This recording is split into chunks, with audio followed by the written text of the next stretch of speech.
Welcome to my channel. இன்றைக்கி beans பொரியல் எப்படி பண்ணுறதுன்னு பார்க்கலாம். அதுக்காக 1/2 kg பீன்ஸ் எடுத்துன்னு இருக்கிறேன்.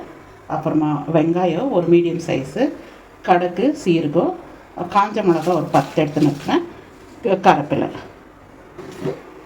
இப்போ கொஞ்சம் பாத்திரத்தில் எண்ணெய் ஊற்ற போகிறேன். அளவு எண்ணெய் நல்லா காஞ்ச பிறகு கடுகு, சீரகம் போட்டிருக்கிறேன். இப்போ நம்ம 1/2 kg பீன்ஸுக்கு 1 டீஸ்பூன் சீரகம், 1 டீஸ்பூன் கடுகு போட்டிருக்கிறேன். இது நல்லா பொரிஞ்ச பிறகு வெங்காயம் போடுறேன். இப்போ பாருங்கள், வெங்காயம் கொஞ்சம் ப்ரௌன் ஆகிடுச்சு. இப்போ கருவேப்பிலை போட்டுக்கலாம். அப்புறமா மிளகாவும் போடலாம். இதான் நல்லா கொஞ்சம் ஃப்ரை பண்ணிடலாம்.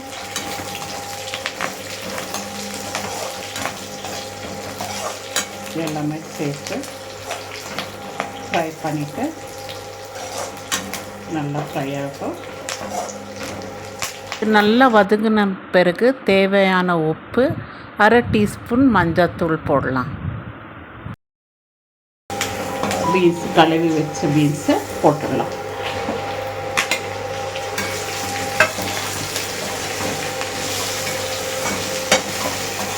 எல்லாம் வதங்கிட்ட பிறகு 1/2 கிளாஸ் தண்ணி ஊற்றிடலாம்.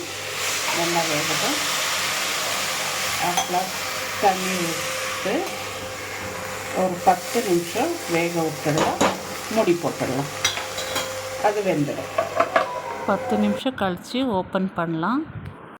தண்ணி எல்லாம் வதங்கின பிறகு தேங்காய் துருவல் போட்டுட்டு கொத்தமல்லி தழையை அது மேலே தூரிடலாம். அவ்வளோதான், நம்ம பீன்ஸ் பொரியல் ரெடி ஆயிடுச்சு. Thank you for watching.